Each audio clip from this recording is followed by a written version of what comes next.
Beleza. Recording has started.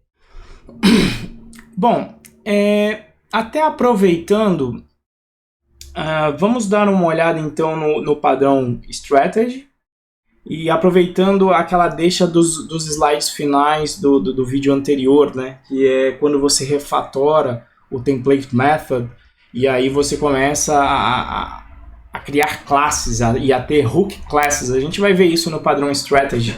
E na verdade a gente depois vai até olhar para trás e ver onde nós... Na verdade eu já falei nos outros vídeos onde a gente utilizou aí, tá? E para fazer isso vamos utilizar aqui o exemplo que eu gostei bastante do livro do Luciano Ramalho no capítulo 6 dele, no Design Patterns, que é o exemplo de onde nós temos um pedido, imagine, de um e-commerce, de um sistema de compras. E aí nós temos um problema de uma promoção, mas nós não vamos começar... Isso aqui já é o diagrama de classes do padrão de projeto. Mas a gente vai começar simples, tipo, vamos começar tentando modelar o problema e tentar olhando... Não começar direto com pattern, vamos começar com um problema em si e ir codando e evoluindo. Possivelmente não vai acabar hoje, porque tem pouco tempo. Talvez a gente chegue num código meio... no código feinho hoje e vamos evoluir esse cara. A gente vai terminar possivelmente só na terça-feira, na próxima aula. Tá? Beleza. Esse também no estrutural. Estrutural não. Comportamental. E aqui eu vou chamar de...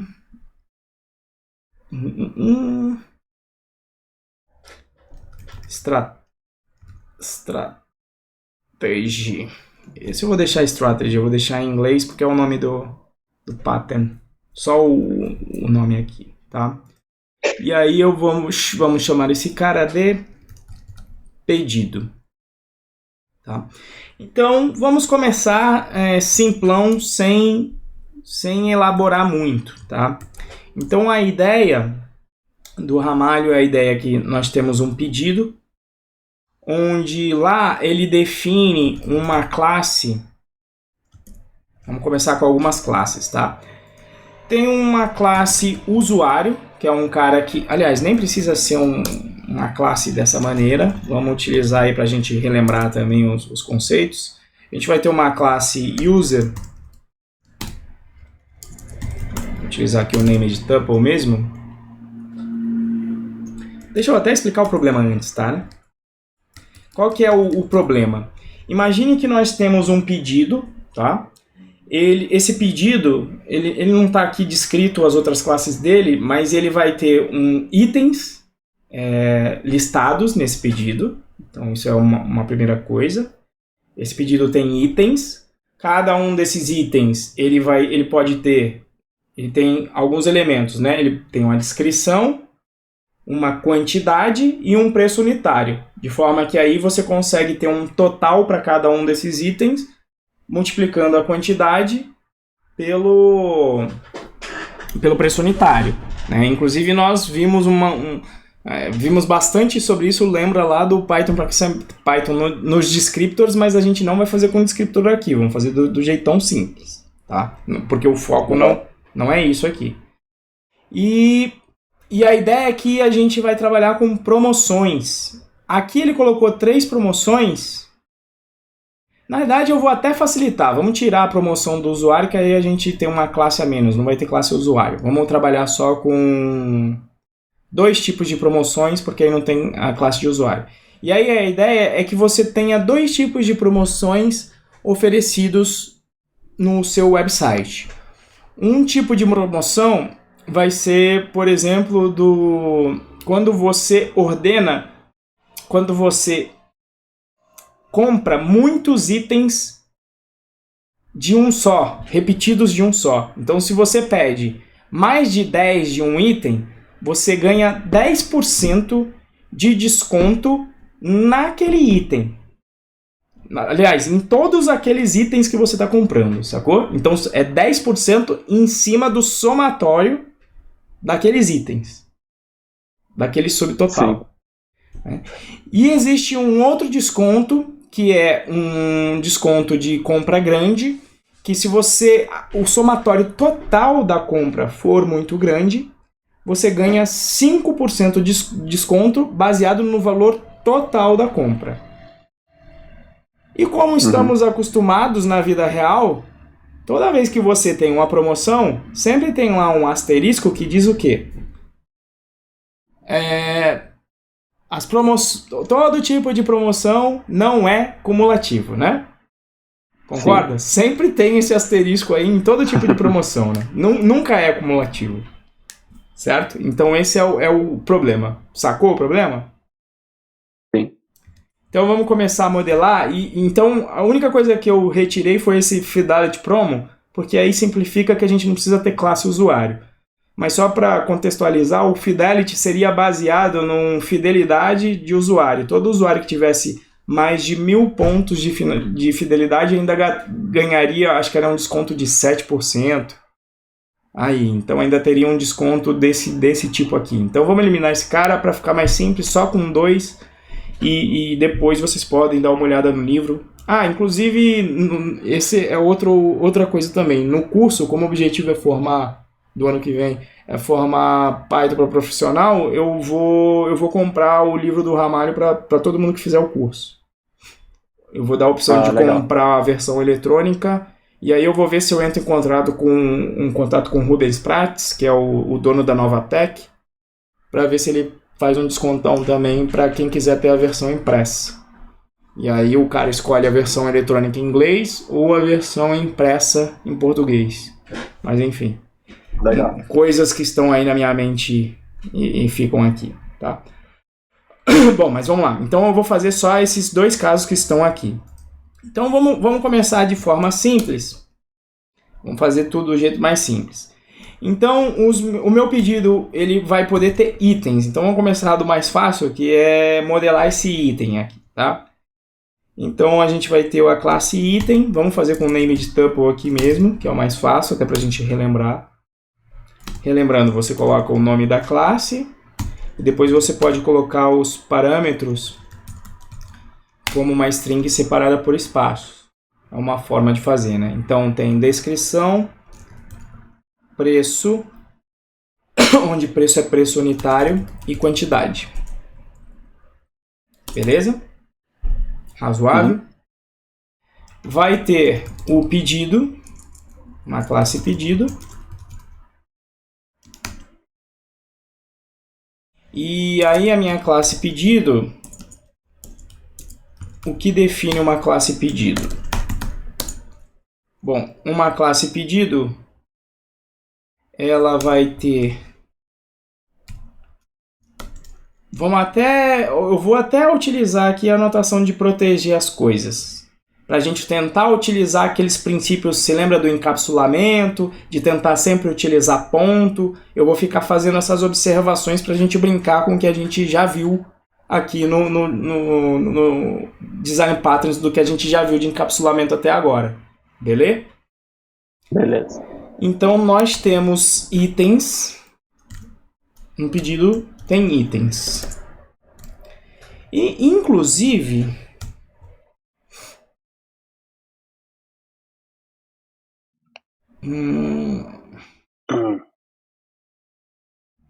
Para esse exemplo aqui que é mais complicado, vamos fazer o seguinte.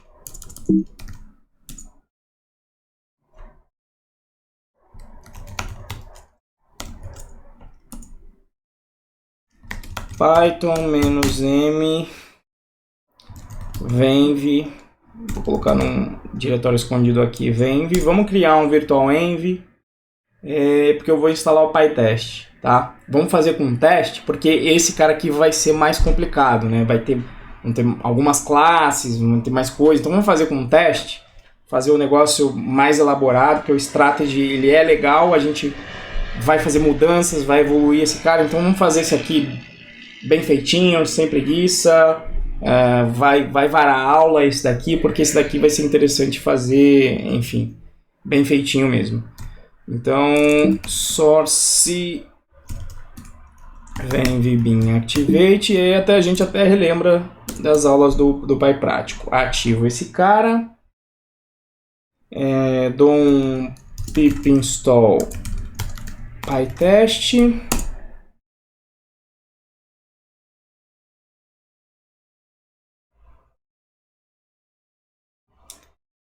Aí dou um pip freeze requirement. Na verdade, esse aqui é mais para dev, né? Apesar que eu não vou rodar em nenhum lugar para prod, então eu vou deixar no requirements mesmo. Requirements.txt.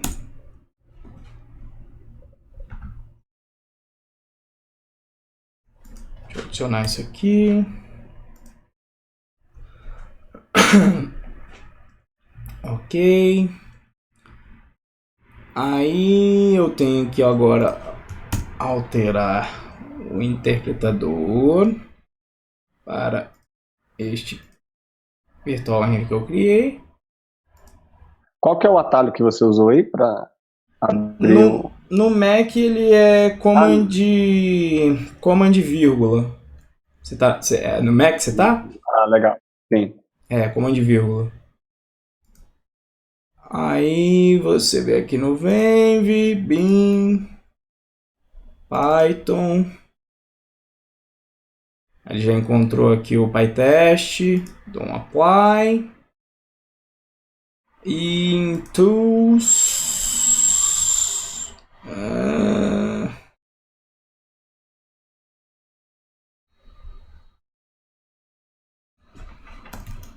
Acho que é Integrated. Python Integrated Tools. Tem que trocar aqui o Default Test Runner para o PyTest. Dá um OK aqui. Aí tá bonito.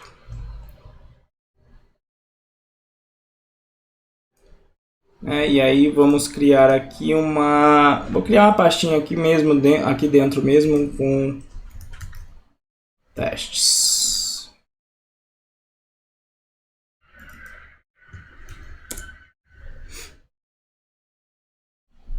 E aí a gente vai fazendo aqui aos poucos, então. Então vamos lá. Vamos criar aqui um teste pedido para começar a fazer os nossos testes, beleza? Beleza. Ok, então vamos começar. Def teste adicionar item. Então aqui a gente já começa a falar de inversão de controle e inversão de dependência. Um pedido, ele não tem como você ficar saber quais são os itens, né? Que ele tem. Cada pedido tem uma porrada de item, então você tem que permitir uma forma de você poder criar o pedido e adicionar itens a ele, né? Então eu vou criar aí um item, um notebook, um Mac, vai ser um item com Mac, preço. Até já que estamos falando de preço, só para a galera também ficar esperta, utilizem sempre o decimal quando forem tratar com preço, porque ele armazena como base decimal e exato. Você pode utilizar o equals para testar esse tipo de coisa. Não sei se você já estava ligado nisso. Não, eu sempre sofro com isso. Você não estava ligado? Não. Utilizou float no início? Sim. Todos já fizemos isso, tá? Então fica tranquilo. Import this name. A diferença do decimal pro float seria o quê? O float, O float tem... o float ele é armazenado no formato binário. Aí o que acontece? Existem números em formato decimal que não conseguem ser expressos de forma exata no formato binário. Se eu não me engano, é um 1.1, 1.3.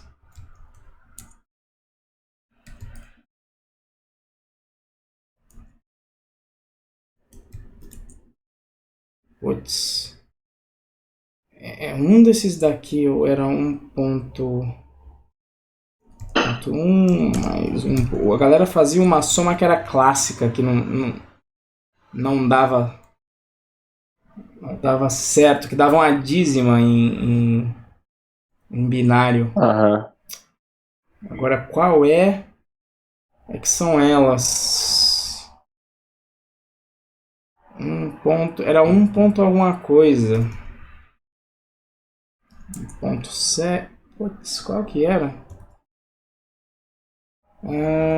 Acho que se procurar no Google talvez seja melhor. Not É exact. 1.3 mais 1.1. 1.3 mais 1.1? É. 1.3 mais 1.1. Ué, mas aí seria... Eu fui tentando aqui. Ou 1.1 mais 1.3 também dá. mas seria então Isso. 2.4, né? Bom, enfim. Por que acontece isso aí, né? É porque se você for ver o número 1.3 ou o número 1.1, quando você vai transformar para o formato binário, ele dá uma dízima, né? Então em algum momento ele trunca. Beleza? Sim. Então quando você vai fazer a soma ali dos dois, e ele vai truncar ali, ele trunca aqui nessa casa decimal. Né? E aí, quando você começa a multiplicar em alguma coisa no formato binário com moeda, alguma hora pode sumir ou aparecer algum centavo. Né? Imagina Sim. aí, principalmente na hora que você está fazendo financiamento, em 30 anos, multiplicando isso aqui por várias vezes, né? Em 300 vezes e colocando alguns juros bizarros, alguma hora pode sumir ou aparecer centavo. Porque o formato binário, veja aí então, o 2.4, essa é a conclusão, o 2.4, ele não consegue ter então um formato, ele é uma dízima periódica no formato binário. Entendeu? Então o decimal já não, o decimal ele vai ser e por isso que veja que eu estou passando string aqui. Se você passar string... então, isso que eu achei estranho. Sim, porque você não pode passar o decimal, né? Eu não vou poder passar o decimal com 2.4, porque senão aí o decimal vai pegar esse número aqui, entendeu? Então realmente Entendi. Eu tenho que passar string 2.4. Até porque o decimal, se eu passar 2.32 é uma coisa, se eu passar 2.32000 é outra coisa, porque aí ele vai pegar o algarismo significativo até aqui, entendeu? Ah, sim. Então, ele conta também com o algarismo significativo. Então, se eu coloco aqui até a segunda casa, é uma coisa. Então, tem que tomar cuidado com isso. Então, esse cara ele vai armazenar internamente no formato decimal.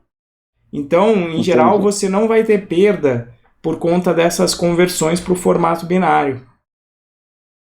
Uhum. Sacou? Então, vai trabalhar com moeda, utiliza o decimal. Depois dá uma olhada no módulo que, inclusive, ele explica lá várias coisas. Ué, o que houve aqui com o pedido? Apaguei tudo? Não, você estava fazendo no init? No Underneath, é. Opa.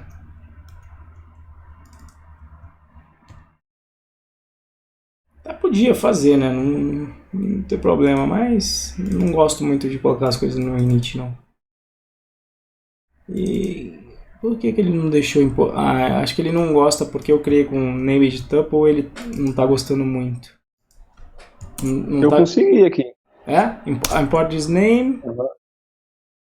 From PyTest main import... tá aqui, comportamental, É porque eu tava vendo strategy ali no meio, tava vendo coisa em inglês, tava mongolizando, mas tudo bem. Então eu tenho aqui um item Mac, vamos colocar aqui 2. E aí eu vou querer criar um pedido. Vai ter um novo pedido. E, sei lá, de repente eu posso ter aqui um método. Vamos importar aqui esse cara. eu vou querer adicionar o pedido, adicionar item.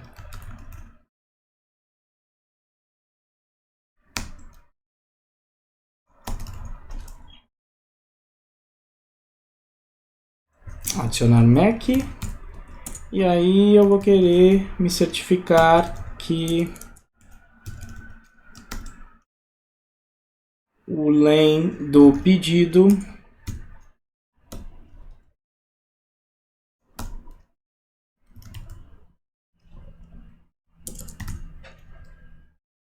foi itens que eu chamei? Ah, misturando inglês com português. Então, licença poética na hora dos testes é a licença poética do Python que eu acho interessante. Na hora dos testes você poder acessar esse tipo de coisa aqui. Sim. Né? Então, rodei, não está passando. Então, política do TDD mesmo, né? Não está passando, por quê? Porque não existe o método adicionar. Alt Enter, adiciona o método lá. Aqui eu vou chamar de item. Aí o que eu vou fazer? Self itens ponto append um item. Roda o teste. Maravilha, passou. Tranquilo? Deixa eu já colocando aqui. De vez em quando tá dando isso, ó. Não tira a seleção para mim aqui da mensagem de commit. Bizarro. Baixar, olha lá. Agora foi. Adicionado dependência para PyTest. Limpa tudo. Deixa só o requirements aí mesmo. Commit push.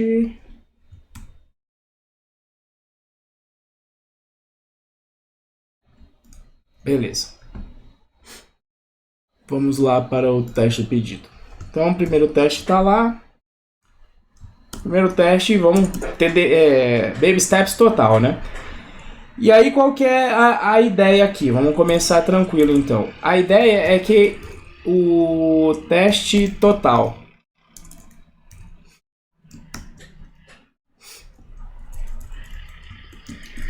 Então, a ideia do pedido é que você... Teste total...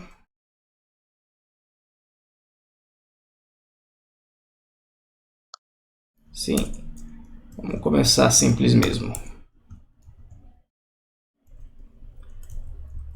Então a ideia é que eu tenho este cara aqui, um pedido, adicionei o Mac, e agora eu vou querer que este cara tenha um método chamado total.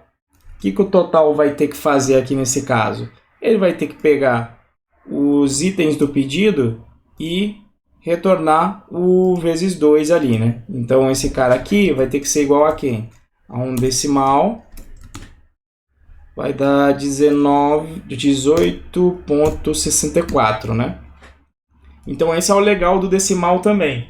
Como ele é exato e decimal não é igual ao float que você tem que dar um round nele, saca? Você não pode na hora dos testes... Eu sempre uso isso. Oi? Eu sempre uso isso. O que? Você faz um equals na hora de testar com float? Não, eu tenho que colocar esse round aí para ele certinho lá. Ou no PyTest, ele também tem um método para isso. Você está utilizando o PyTest para os seus testes? Ainda não, eu vou ter que começar a fazer os testes ainda. Ele tem um approx aqui, ó, pytest.approx, que é o esperado, o relativo, e aí ele tem um valor absoluto que você pode colocar, que é a tolerância, digamos assim, que você quer. Beleza? Beleza. Então é interessante que... É legal que eu não esperava abordar isso, mas acabou surgindo a ideia aqui no meio aqui. Então tá, né? Vamos rodar isso aqui. Opa, na verdade eu vou rodar o teste total. Não está rodando porque o total nem existe ainda.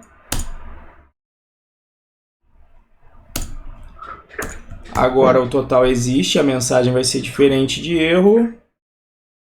Estamos retornando nulo. Vamos roubar por enquanto, só para ver que o decimal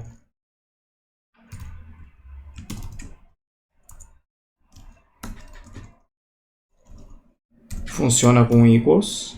Apesar que se retornasse o float com exatamente o mesmo valor, ele também ia funcionar. Acho que eu escrevi o teste errado, por isso que eu gosto de rodar o teste mongoloide antes, tá vendo? Ctrl+C, Ctrl+V é sempre um problema. Aí, passou. Bom, aqui é o seguinte, né? Aqui na realidade eu vou querer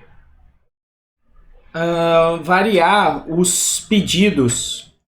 Obviamente a quantidade, o que eu estou esperando aqui de valor no meu decimal, eu quero que tenha a ver com a quantidade de pedidos que eu tenho aqui, né? Com os itens que eu vou colocar aqui, certo? Então, o que eu posso fazer aqui? Eu posso dar uma parametrizada nesse cara, né? Porque aqui eu tô com baby steps, eu fiz o primeiro, né? E eu roubei e coloquei um valor lá constante. Então, para relembrar lá do PyTest, a gente tem lá o pytest.mark. Nem eu lembro mais como é que era parans? Cacete, eu não lembro. Nem eu lembro. Alguma coisa assim. Vamos tentar. Parans items, ou itens, vamos em português mesmo. E aí, o que eu vou passar para os itens vai ser uma lista no dicionário, onde cada elemento vai ser uma lista de itens. Então aqui eu estou passando, na verdade, itens. E aí eu ainda preciso de um total. Vai ser só a string. Isso, vai ter um itens e um total. Então eu vou receber aliás, aqui então vai ter que ser uma tupla. Cada elemento desse é uma tupla onde tem a lista, vírgula, o total esperado dessa lista, que no caso ali é o 1864 para essa lista de itens aqui. Se você se perder no que eu estou falando e escrevendo, porque quando eu estou falando, eu estou entendendo o que eu estou fazendo, né? Você me avisa, tá? Não, tá. Beleza. Eu estou tentando escrever e falar o que eu estou fazendo, mas às vezes eu estou mais prestando atenção no que eu estou escrevendo.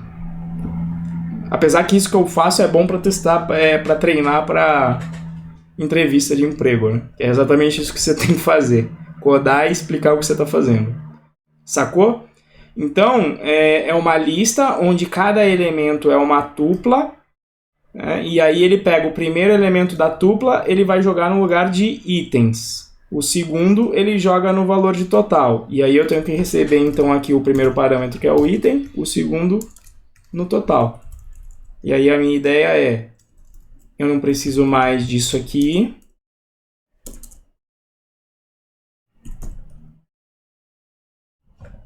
Aqui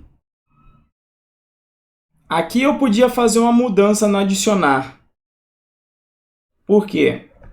Aqui eu estou passando um, mas aqui eu vou poder passar vários. Certo?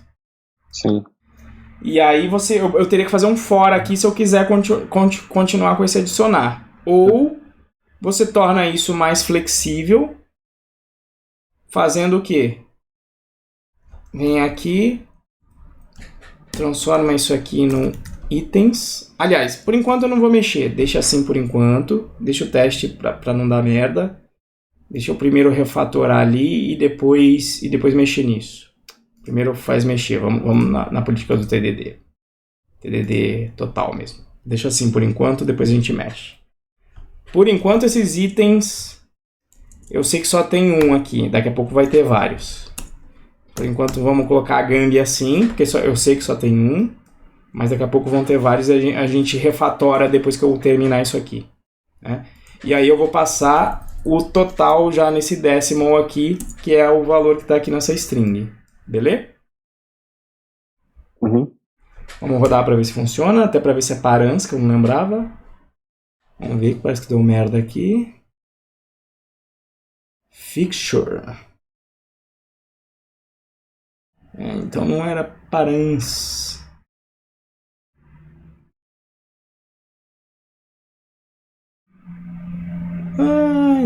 Available fixed cache, blá blá blá. Parametrize, será que é isso? Parametrize. Isso, muito bom. Eu mesmo não tô lembrando do... Você deu uma olhada aí ou você deu uma pesquisada? Aí, ó, foi. Parametrize. Eu dei uma olhadinha aqui. É que eu não sei por que o PyCharm ele não consegue introspectar esse mark aqui do parametrize. Sim. Beleza? Funcionou. Agora vamos refatorar, porque eu vou querer passar vários itens aqui e aí não vou ficar passando assim, né?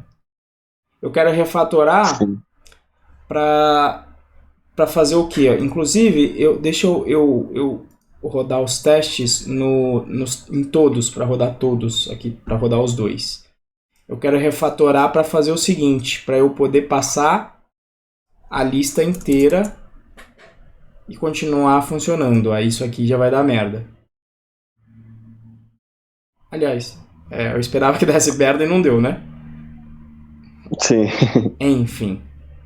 Não deu por quê? Porque eu tô voltando valor constante no total, né? E beleza, quando ele tá dando adicionar, ele tá dando um append, só que aí ele tá dando um append numa lista inteira. Por enquanto não tá dando merda porque eu não fiz a regra do total lá, né? Então, realmente, vamos deixar aí para você ver que a política do TDD é só conserta que tá quebrado, né? Então, não tá quebrado, não conserta. Deixa aí. Então, vamos fazer quebrar primeiro e depois a gente conserta, tá? Vamos seguir a política do Baby Steps. Então, vamos criar mais um parâmetro. Pior que colocando Mac, eu acho que eu virei fanboy nessa merda. Sacanagem, né? Vamos deixar o Mac aqui com 2 e vamos acrescentar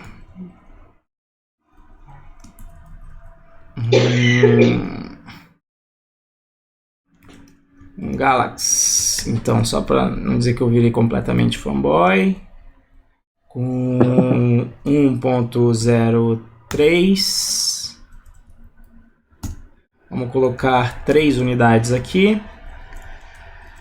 Então isso aqui vai dar 3, isso aqui vai dar 309. 09 vai dar 71. Mais 3, 21. Certo? Deixa eu fazendo a calculadora aqui que eu acho que não dá isso aí não. Não? 3 e 09, 09. Opa! Quanto que estava antes? 18 e... 18 e 64. Ah, não. Com 9 não, é 73, né? Eu tô viajando. 21 e 73, né? Sim. Então, olha lá. Já falhou aqui porque estava constante. Então, agora a gente vai ter que dar uma olhada lá no nosso caso lá, porque já começou a dar ruim. Né? Bom, o que eu vou querer fazer? Eu vou querer, então, pegar os meus pedidos, eu vou querer multiplicar o preço pela sua quantidade, certo? E aí, ou seja, eu vou querer pegar um total de cada item.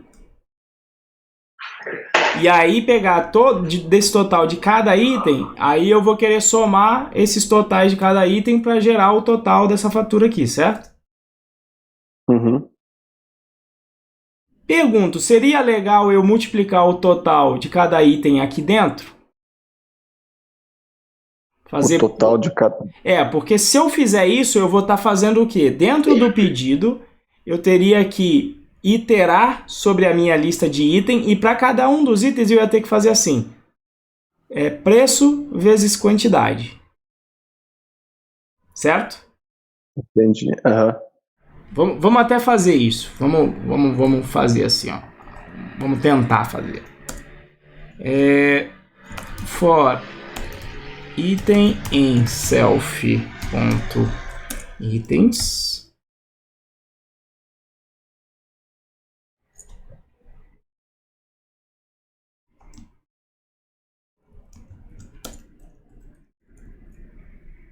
E na realidade é o seguinte, né?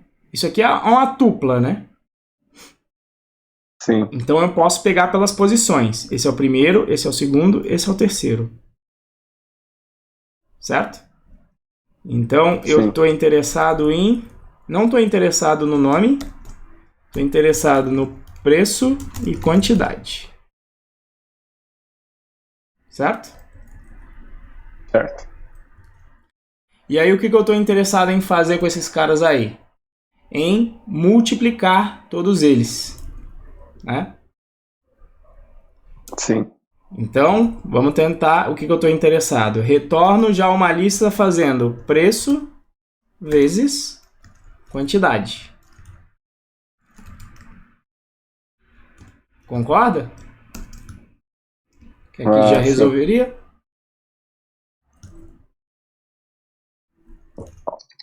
Sim. Nossa, essa letra tá muito grande, né? Pronto, melhor. Assim cabe na tela. Pronto. Aqui os 80 linhas. Concorda? Lista não, né? Aqui é até uma expressão geradora. Sim. Não preciso ter a lista. Concorda? E aí eu tenho que fazer o quê? Só somar isso tudo, né? Sim. Acho que ficou até bom assim. Porque na realidade o que eu ia fazer, talvez eu ia até... Tava até pensando em transformar, porque às vezes isso é bom. Quando você vê uma classe fazendo muito assim, self.item item.preço, item.quantidade, e fica fazendo ponto toda hora naquele cara, você fala, em vez de fazer isso, você poderia refatorar a classe que ela fica acessando atributos de uma outra toda hora. Aquilo pode... Aí você está meio... Você está não fazendo encapsulamento. Indiretamente aqui, é como se eu tivesse toda hora nesse for aqui, fazendo o quê? Self.item.preço, concorda? Sim. Sacou o que eu estou falando? É que é indireto porque eu tenho o comprehension aqui. Você entendeu? Não, mas eu sim. Diga, você ia falar alguma coisa? Não, eu entendi sim. Você tava tipo querendo... A sua ideia era fazer lá no item um método que somasse isso, o total do item. Às vezes a gente chama isso de que a classe pedido está com inveja da classe item, porque ela fica acessando os atributos de item. E isso, lembra que a gente falou que como é que a gente chamou? A gente falou que é contra encapsulamento, porque quando a gente faz isso aqui, se lembra que a gente falou qual que é o problema? O item, por conta de o pedido acessar dessa forma, a gente já atrelou que o item não pode mais alterar o nome dos atributos preço e quantidade. Por quê? Porque a gente está acessando ponto preço, ponto quantidade indiretamente aqui nesse código. Sim. E fica escondido por causa da facilidade do list comprehension, você concorda? Sim. Então, se a gente quisesse seguir o que a gente viu, a gente teria que efetivamente fazer Eu não sei se você quer fazer isso, saca? Você quer fazer isso? Não, é que assim, é até interessante porque, tipo, se o cara quiser lá no e-commerce, né, se ele quer saber o total só daquele item que ele pediu, entendeu? Ele pediu 2 iPhone, né? Aham. Com esse método do item ele consegue ter, né? Com o método do total ali do pedido, Isso. não. Ele só vai ter o total do pedido. E pensando até para depois que tem o desconto, apesar que lá é baseado na quantidade, né? Na quantidade de item. Então até que não vai ser tão relevante, né? Aham. Mas, de toda forma, se precisar, né, esse cara já me dá um subtotal, né, para ele descrever lá. Mas sacou qual que... E aí você ia estar duplicando o código. Sim. Então, mas vamos. Então vamos, já que a gente está discutindo. Aliás, antes de tudo, antes de refatorar, vamos fazer funcional. Eu rodei os testes e não passou. Não passou por quê? Porque o meu adicionar, se lembra que estava com pau, porque eu estou passando lista e aí não vai rolar, né? Então eu tenho que fazer dessa maneira aqui, né? Receber um ou vários elementos e aí utilizar o extend para ele funcionar tanto com um quanto com vários elementos. Pelo menos é isso que eu esperava. E aí ainda está dando ruim. Agora eu já não sei por quê. Not enough values to unpack. 3 got 1. Ha.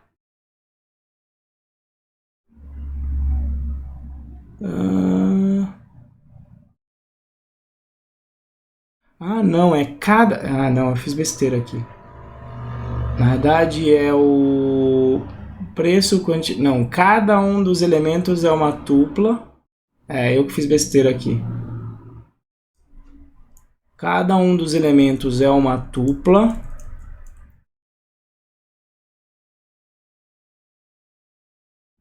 Não, mas por que pegou um? Não, essa eu não saquei não. Teria que ser uma tupla mesmo. Expected 3 got 1.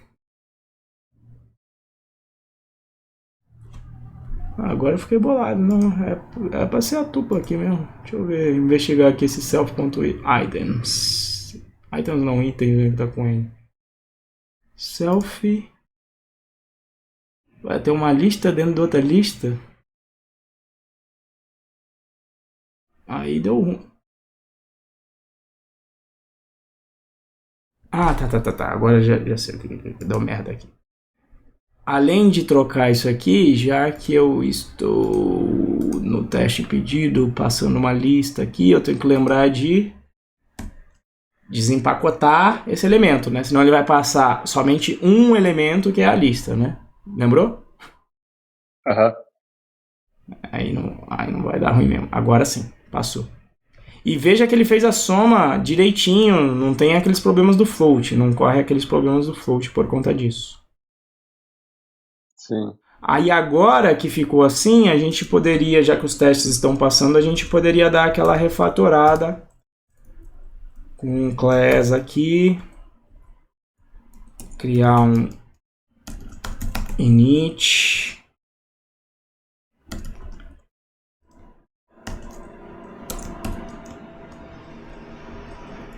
Aí eu vou ter descrição.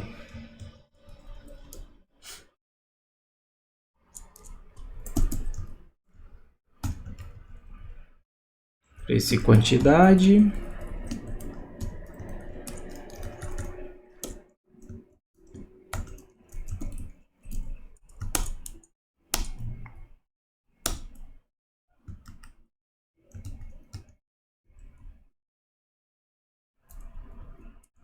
Alt Enter.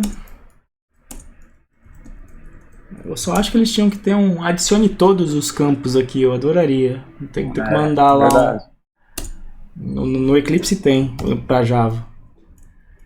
E aí aqui, para fazer o encapsulamento,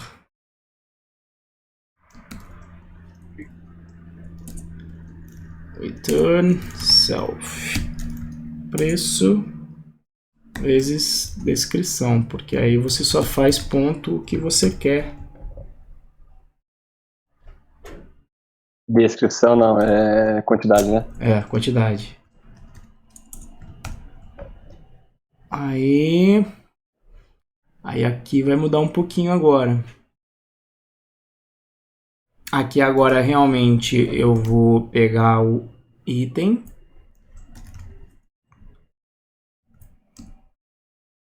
E aí veja que até o código, na minha opinião, também fica mais Mais bonito, né? mais bonito. E funciona. Aham.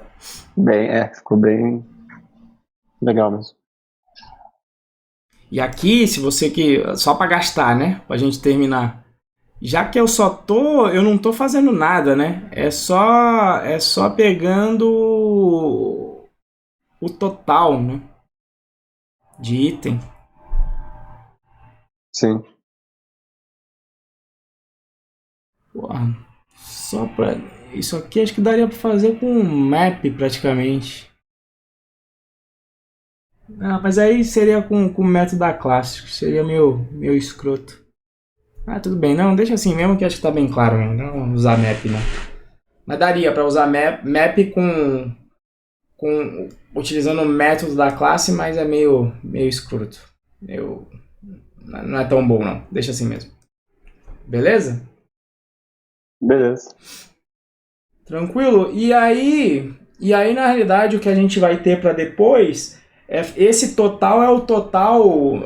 Apesar que eu não sei, você sabe como eles costumam diferenciar, tipo, num pedido? Eu não sei como é que eles costumam. O total e depois o desconto. É porque eu acho que o que a gente chama total no Brasil é o total depois do desconto, né?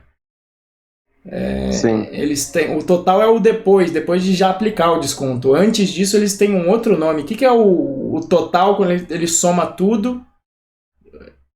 É o somatório antes de aplicar o desconto. Eu esqueci o nome. Não. Você sabe o nome para isso? Subtotal, não. É subtotal, será? Que é o que, no caso? Ele soma todos os itens antes do desconto. Isso. Pedido... Eu creio que seja. Antes de desconto. Qual que é o nome?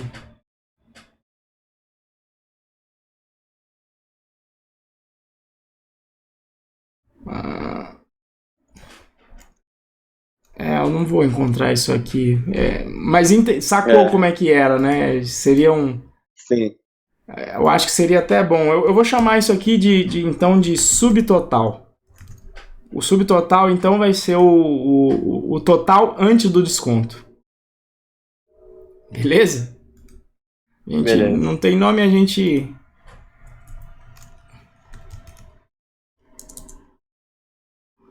inventa aqui.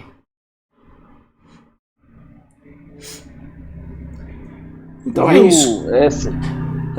Só agora que você usou ali que eu fui me lembrar. Quando você pôs ali no adicionar o extend e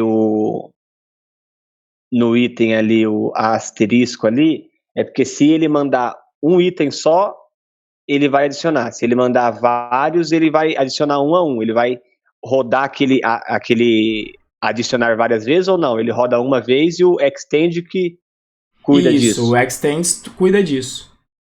Porque na realidade... Ele que vai rodar várias vezes.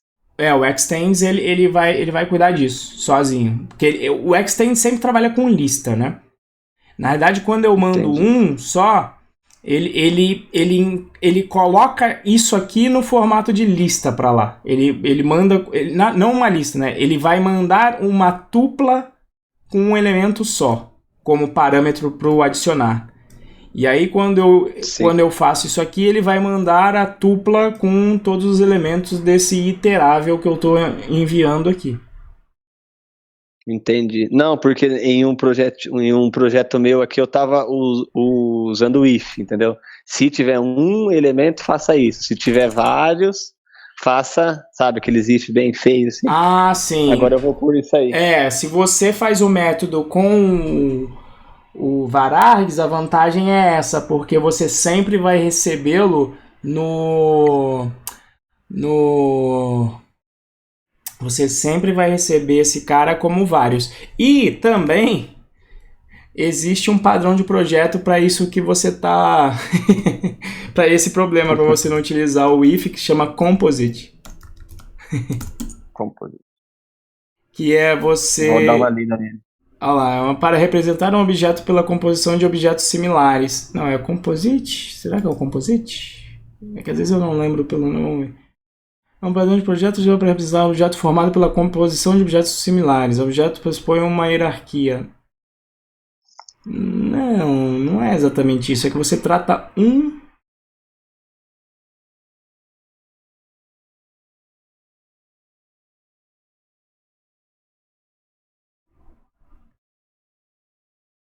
por isso que eu prefiro as coisas em inglês. Resultado em português. Design, Pattern, Composite. Mas aí o ruim é que você tem que criar classe. Não, para esse teu caso aí, eu acho que vai resolver o extend ali, né? Isso, o varargs ali, o args ali, entendeu? Você usa esse cara que ele vai receber. Mas, ó, ó lá, é o que eu falo. Em inglês é outra coisa. É isso aqui que é o composite. Porque você trata um objeto ou um grupo da mesma forma. Como é que você faz? Sim. Com herança. Eu acho que ele deve ter um exemplo aqui. Que aí, e ele dá o exemplo com... Exatamente, eu já fiz esse exemplo aqui com árvore. E aí ele dá o exemplo com árvore. Aí você cria o componente. O componente tem uma operação, que é fazer alguma coisa. Então, quando ele é uma folha, ele não faz nada, por exemplo. Quando ele é um elemento, ele vai para o elemento de baixo. Então, com herança, você consegue definir isso, sabe? Quando for um elemento, o que ele vai fazer? Por exemplo, imagine que...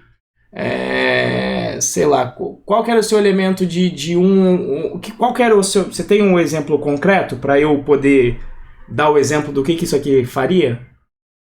Eu tenho, é assim, é uma lista que eu passo com os IDs de uma loja. Então, se for uma loja só, ele só vai mostrar as perguntas dessa loja. Se eu mandar várias lojas, ele mostra de todas as lojas. E daí eu uso um if. Se for ele vai lá e chama o método que pega as perguntas de uma loja. Se nessa lista tiver mais de um elemento, ele faz um forzinho, entendeu? Para buscar todas as perguntas.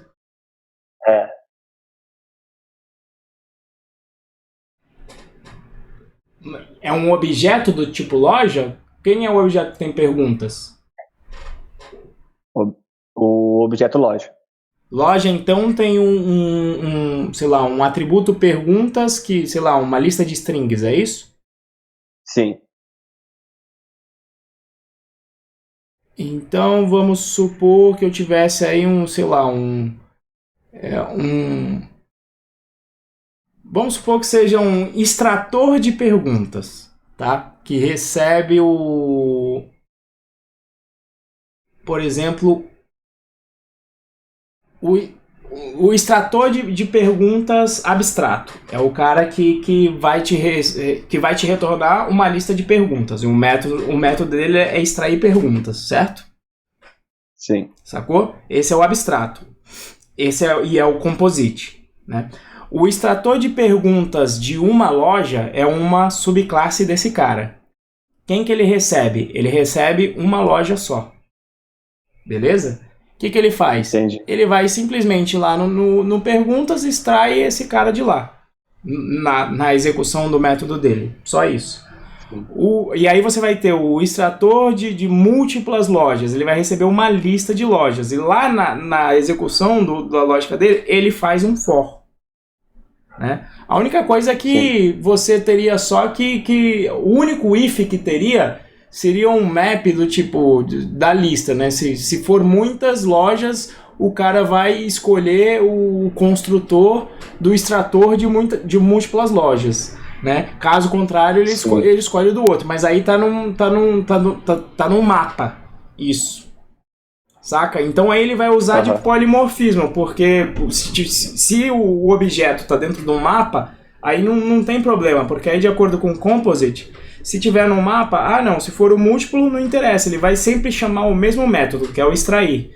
Só que aí, se for um objeto loja única, ele vai chamar só o daquela loja. Se for loja múltipla, ele vai chamar o de todas. Não sei se você conseguiu, Sim. pela explicação, sacar. Não, sim. Entendeu? Entendi. Esse seria o composite, né? O composite. Que é o problema é que ele está dando um exemplo aqui, mas eu já fiz esse exemplo, que é o estilo exemplo de árvore. Né, que é ele é bem legal com árvore, mas no teu exemplo, para extrair coisas para extrair vários elementos, é um que daria para fazer. Se você quiser, até dá para brincar aqui com ele. Você quer brincar aí? De repente, uns 5 minutos a gente faz. Só para o composite, vamos? Vamos rápido. Esse eu acho que é behavior também. Eu acho que é behavior. Então, o que esse cara trata é para você justamente não ter ifs, né? Esse vai de lambuja aí, então. Esse é o composite.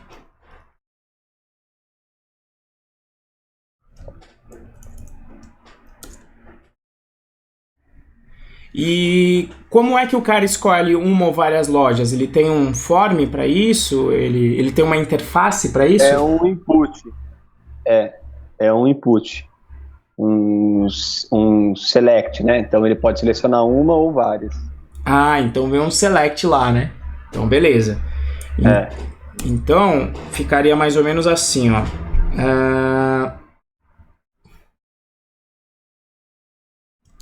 Class, vou fazer bem no jeitão do pattern. Extrator, vou chamar só extrator. Extrator de perguntas.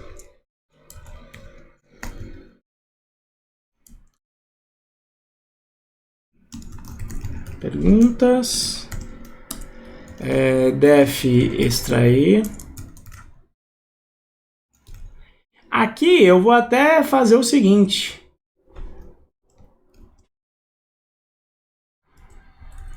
Porque às vezes você pode fazer... O padrão é ter uma loja só, né? Sim. Tá? Então, vamos dizer que aqui então eu tenho uma loja. Aliás, loja igual a named tuple loja perguntas, certo? Uhum.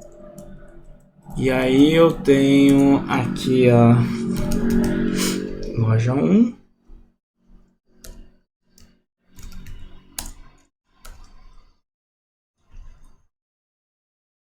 Eu nem vou colocar o nome, tá? Só vou colocar a lista de perguntas mesmo.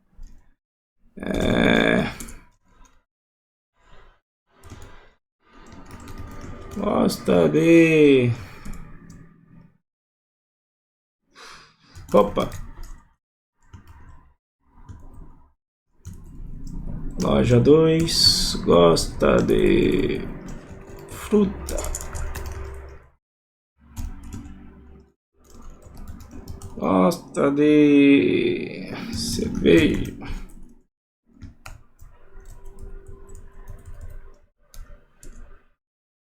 Não coloquei o ponto de interrogação, mas nessa hora da noite tá bonito.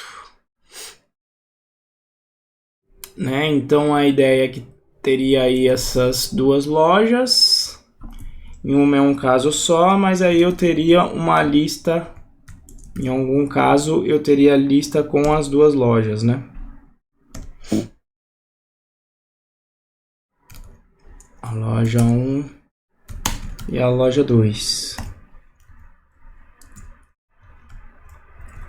Então o extrator vai ser um cara, o padrão aqui vai ser o cara que vai extrair as perguntas.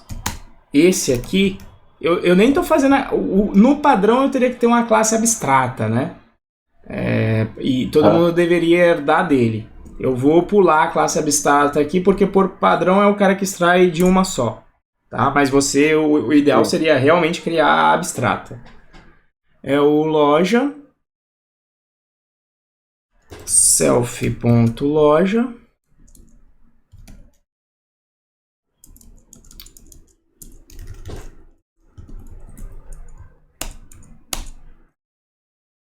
podia até deixar isso aqui protegido, porque ele acrescentou uma, eu não sei, porque eu apertei Enter, e aí eu ia retornar o self.loja.perguntas.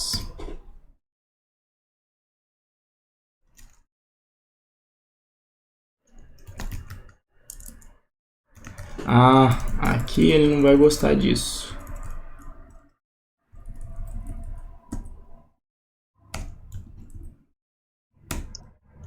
Porque não tem vários, aí você passa uma string só, ele não vai achar espaço ali, talvez ele, eu vou deixar assim e vou esperar pra ver se dá merda.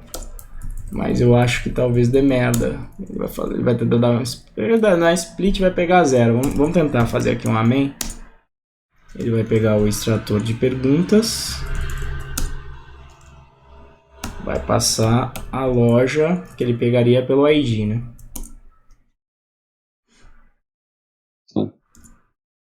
Loja 1 no caso.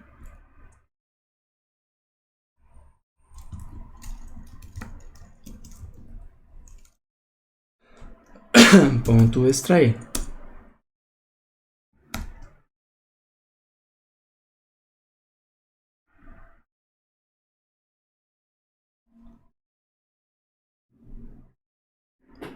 Ctrl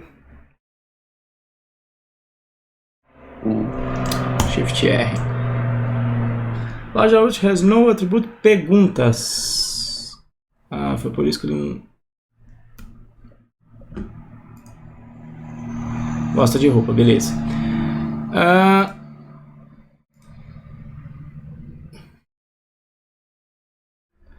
Aqui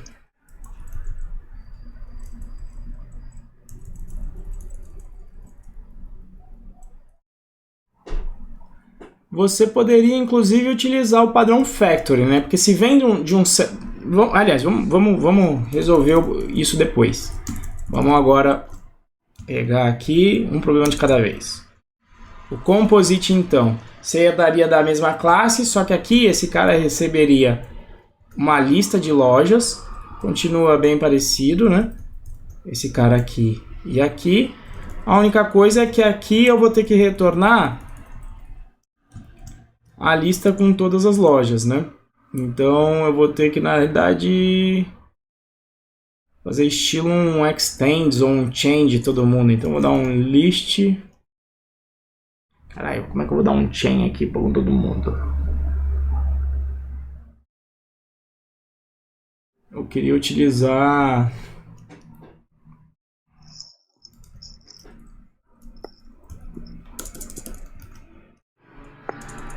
self.extrair.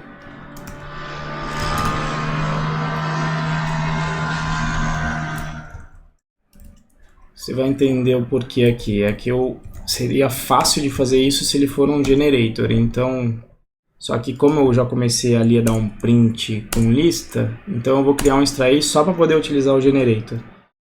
For loja in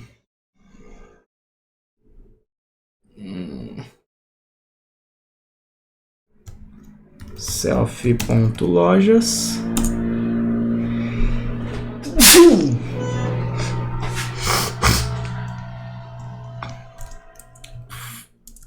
for pergunta. Na verdade, aqui eu já posso fazer o yield from, né? Se lembra do yield from lojas, loja ponto perguntas?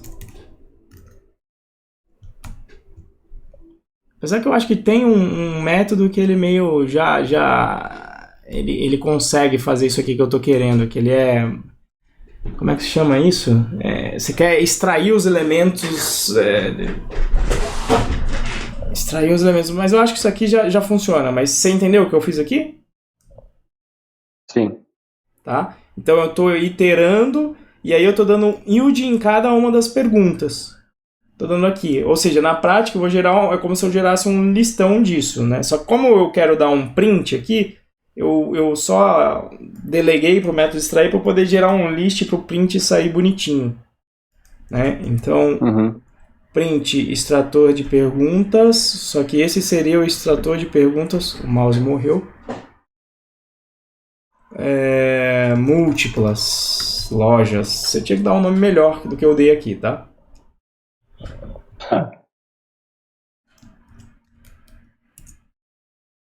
E aí, aqui, esse cara, ele não recebe uma só loja, né? Ele tem que receber várias. E juntar em todo mundo. Sacou? Sem Sim. if. Ah, legal. Só que aí você vem com uma pergunta, né? Você fala, pô, mas... de toda forma, você teria que ter um if, porque tem um loja aqui e um loja aqui. Certo? Porque eu teria que fazer um if. Se for lista, eu chamo múltiplas. Se for o extrator de perguntas... se não for uma lista, aí eu tenho que chamar o outro cara, né? Concorda? Aí você pode utilizar o chamado padrão factory.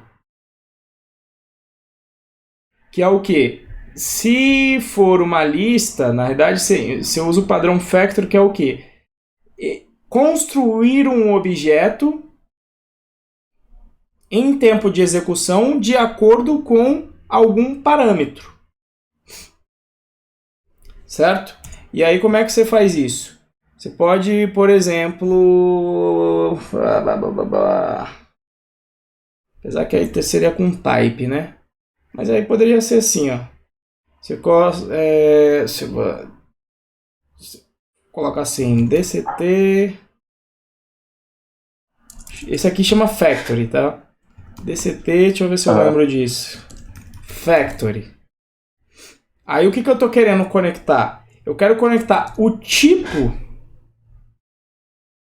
desses objetos aqui, do objeto que vai ser criado, com a classe que ele tem que criar, respectivo a esse cara. Ou seja, quando é uma loja só, quando é do tipo loja, eu tenho que criar o extrator de perguntas, com o extrator de perguntas. Quando é com uma lista, eu tenho que criar com o múltiplo. Essa que é a lógica, não é? Então, saca que não é a lógica de um dicionário isso? Então, o que eu vou fazer? Sim. Quando for uma loja, quando eu estou com a classe lógica, o que eu quero construir é um objeto com extrator de perguntas. Quando for a classe list, eu quero extrair um extrator de perguntas múltiplas. Faltou 2 pontos aqui. Concorda? Entendi. E aí, esse é o padrão factory, mas que não precisa ser o factory como está descrito no Goff. É só um dicionário que eu posso jogar as próprias classes, porque tipo é um cidadão de primeira classe em Python. E aí eu vou fazer o quê? Ó? Vamos supor que o cara, de acordo com o objeto que o cara me mandar, certo? Eu vou construir essa classe. Ó. Vamos supor, esse aqui são as escolhas, né, que a pessoa pode fazer. Ele pode escolher que é esse caso aqui do loja, ou ele pode escolher múltiplas lojas. Esses são os 2 casos, certo? Os 2 casos que a gente tem que testar, inclusive. Então, para cada escolha nas minhas escolhas, o código tem que ser o mesmo, certo? Não pode ter if. Esse é o objetivo final. Então, o que eu tenho que fazer?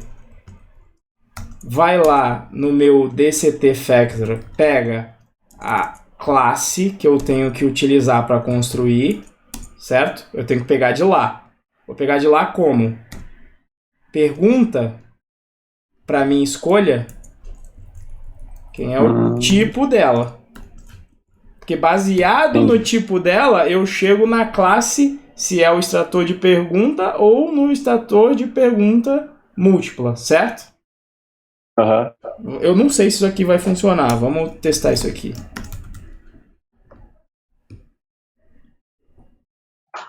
Sacou que já funcionou? Quando é a loja, ele está me retornando a classe extrator de pergunta. Quando é a lista de lojas, ele está me retornando o extrator de perguntas múltiplas. Então já é o que eu queria. E aí, é o mesmo código anterior, né? Só que agora eu já... Beleza, ele está me retornando a classe concreta. O que eu vou retornar agora?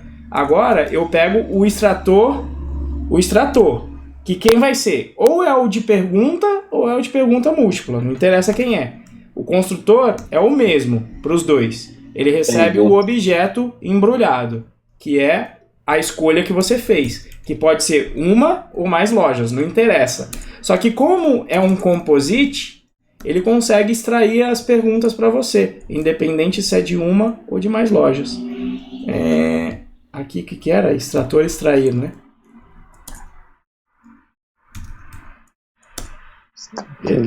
Olha, Deus, caralho, vai dar certo sem eu ter me planejado? Sinistro. Nem eu esperava por essa. Bom. Mas veja que adiciona complexidade, né? Não é um código que você vai bater o olho e vai falar, porra, entendi, né? Sim. Eu acho que você entende quando você vê a construção e entende o problema que está acontecendo. E se o cara documentar o que está acontecendo. Mas, ó, isso aqui é um factory porque seria até meio quase um abstract factory, né? Por quê? Porque eu construo o objeto baseado em algum parâmetro. Né? Qual é o parâmetro? Ou seja, baseado no tipo do que está vindo, se é um ou vários objetos, se é lista ou loja, eu construo um ou outro objeto. Isso aqui seria o abstract factory, que é para construir um objeto baseado nisso. E aí eu utilizei o composite para eu conseguir lidar com um ou com vários elementos da mesma forma, com o mesmo contrato, com o mesmo método extrair. Sim. Então vê que eu estou unindo. Você começa a unir os padrões para conseguir resolver os problemas. Mas eu não digo que o código às vezes fique mais limpo do que você meter um if, né? Mas se você vê que começa a ter muito if, não, agora tem 3 lojas mais um não sei o que. Às vezes isso aqui te quebra o galho. Sim. Porque pode ser várias escolhas e para coisas bem distintas também, né? Sim, pode começar a complicar, né? A lógica de extração pode não ser simples, né? A forma de pegar as perguntas aqui tá fácil, né? Mas pode ser que a lógica de pegar as perguntas seja diferente, você tem que fazer alguma coisa assíncrona, não sei. Mas veja que fica mais... Não tem jeito, né? Os padrões eles trazem uma complexidade para trazer algum tipo de flexibilidade. Então o lado bom não tem if, trouxe aqui uma certa... Se de repente você tiver uma outra lógica, você pode... tem um outro tipo que não é mais loja. Você vai querer extrair pergunta de outro elemento, que não é mais loja. Agora você tem sei lá, um conglomerado de lojas. Sim. Saca? Não você vai ter agora o conglomerado é mais do que isso, é por estado, saca? O conglomerado é o conglomerado das lojas das Casas Bahia. Então é uma coisa que dentro dela tem um conjunto de lojas. Então aí você poderia de novo ter um extrator de perguntas desse cara. E aí aqui dentro do extrair dele ficaria localizada a lógica de extrair as perguntas. Mas você não precisaria mais mexer nesse código aqui. Saca? Assim, se tivesse o conglomerado, você ia criar a classe conglomerado aqui, entendeu? Essa é a ideia, é que a adição da complexidade aqui em cima, você não tem que mexer no código que está rodando em produção. O que você ia ter que fazer?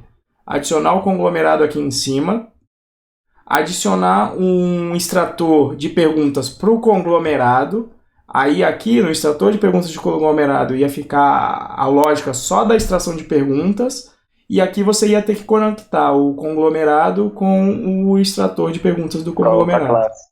Só que a lógica aqui não mudava mais, ó. Aqui ia ser a mesma lógica aqui nesse miolo aqui, ó.